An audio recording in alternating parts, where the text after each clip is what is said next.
Hey guys, this is Caleb Simpson here from ZeldaDungeon.net. You are watching our video walkthrough for The Legend of Zelda: Twilight Princess.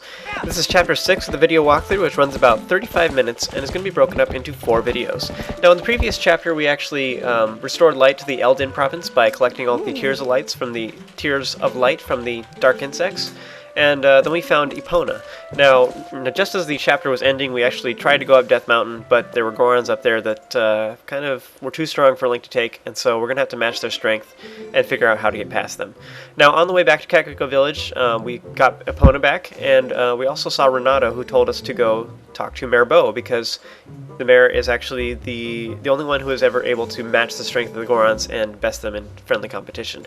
So we're actually here to learn the secret from Mayor Bo of how to match their strength. We have just returned to Ordon Village and we are talking with Mayor Bo, and so he is excited to see Link, and he's comments on his new clothes and such, and he's worried about his daughter. Now, unfortunately, we found the other children, but we did not see Ilia. She was not with them, so she is still missing. Mayor Bo, though, however, he offers to help in any way that he can, so Link tells him on the situation with the Gorons.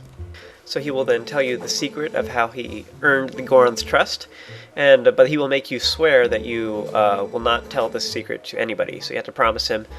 So once Link nods that he will keep the secret, then Mayor Bo will then take you to the back of his house. So he actually has a pretty big house, but 2/3 of his house is devoted to this giant sumo wrestling ring.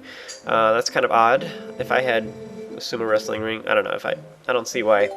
Yeah, it just takes up a huge chunk of his house. I just think it's rather odd.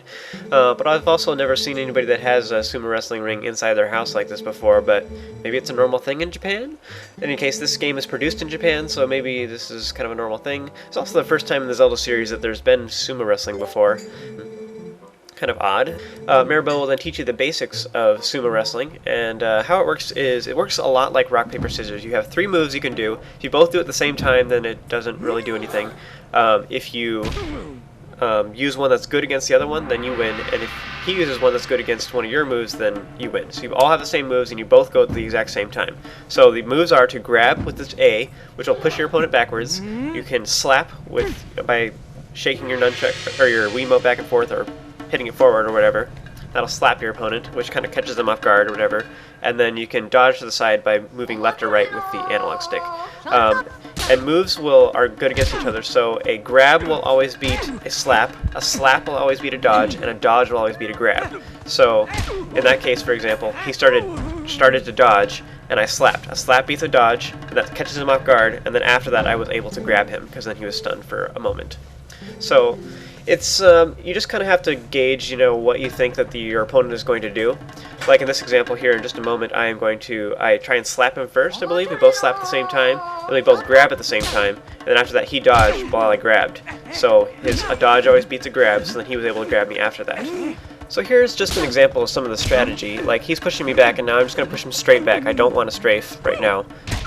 But now I do want to strafe off to the right here in just a moment. So I'm going to push him back one more time, and now I'm going to strafe because he expects me to keep pushing him straight, because that gives me the most distance. But instead, I got some extra distance on him right there. Now he's knocked into a corner. So rather than dodging to get more space behind me, I'm just going to continue pushing him, and I pushed him off the ledge. Now, it's totally, kind of up in the air. I mean, because he's a CPU, I don't know if it's, totally randomized, or if there really is some strategy to that. Sometimes it seems like it goes back and forth, and fighting the Gorons later is going to be harder. Once you've managed to complete both of the fights against Mayor Bo, then he will tell you that you're finally strong enough, and that with those sumo wrestling skills, you should easily be able to tackle the Gorons. With that, he will then offer you to take the item that is inside the chest behind him. And this is actually a cool item that is returning from previous Zelda titles, the Iron Boots. Now these guys, in previous titles, have allowed you to sink underwater. However, in this game they actually do a couple more things, and they're a little more versatile. You'll use them more times throughout the game. And so you can use them to also weigh you down so that you don't get pushed over from heavy objects, and also to allow Link to pull heavy objects, but as well it'll allow you to latch onto magnetic objects later on, so that's pretty cool too. So the Iron Boots are actually used frequently in this game for a lot of different purposes, and you use them throughout the entire game, and that's really cool that the Iron Boots have been made more useful. In the back of the sumo wrestling ring, there's also some signs that have the rules of sumo wrestling, and you can check them out if you like, in case you did not listen to Mayor Bo when he was telling how to use all the moves and everything. In any case, the final paper there, the third rule of sumo wrestling, it says to stomp your feet to show off your manliness. So that's pretty silly, because that's exactly what they do. You can also head upstairs if you like to check out the other rooms in the house. And there's a little room up there. It's kind of like an attic where Ilya sleeps, I presume. There's a bed there, as well as like a mirror and a comb-looking thing. Anyway, now we have something totally optional we can do. You want to head to Ordon Ranch, and we can get a piece of heart. And as long as you're here, you might as well pet a goat.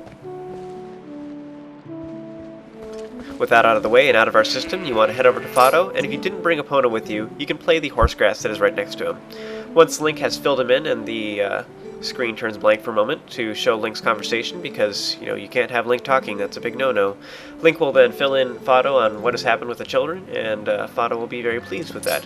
Once you've given him an update, you can talk to him again, and he will say, hey, you brought Epona. And so he'll ask you to herd the goats for the first time in a long time. So say sure thing, and you will start right away with this minigame. So we've actually played this minigame before. It was kind of like training before. Now we have 20 goats to herd, and we have 3 minutes to do it. We actually have unlimited time, I guess, but if you can do it within 3 minutes, then you will get the prize. So how you do this is you want to kind of get behind the goats and kind of aim them in the direction of the stables or the barn, and once you get them facing the right direction, then you want to press A to whoop. So once they're facing the right direction, it will cause them to run fast. If you do it another time, it will cause them to run off in the wrong direction probably. So get them facing the right direction, then whoop. If you can manage to do it within 3 minutes, then you will get a piece of a heart. So as you can see there, I got it within 33 seconds, so it's a pretty easy little mini game for the most part, and you should easily be able to get it within 3 minutes. It can be really annoying if you get one of the goats in the corner and such, because you have to totally get them to face the right direction. Once you have managed to complete it, then you'll get piece of heart number 6. So this is the 6th one we've gotten thus far in the walkthrough, so pretty cool. We'll start creating our next heart container. So once we're done with that, we are done in this area. And just something really quick, totally optional, you can come into the barn real quick and you can check out, there's the postman in here. How randomly, and you can go talk to him and everything, and he will mutter about how this letter is all messy and such. He'll say apparently the goats are trying to eat it or something. But why is the postman here in the barn? It's just kind of odd, you know. But you'll be finding him throughout random locations throughout this game, so I will be pointing some of them out to you as progress through the game. So that is all we are doing in Ordon Village, and all we have next to do is to head all the way back to Kakariko Village. So join me for the next video, and I will see you guys once you get there.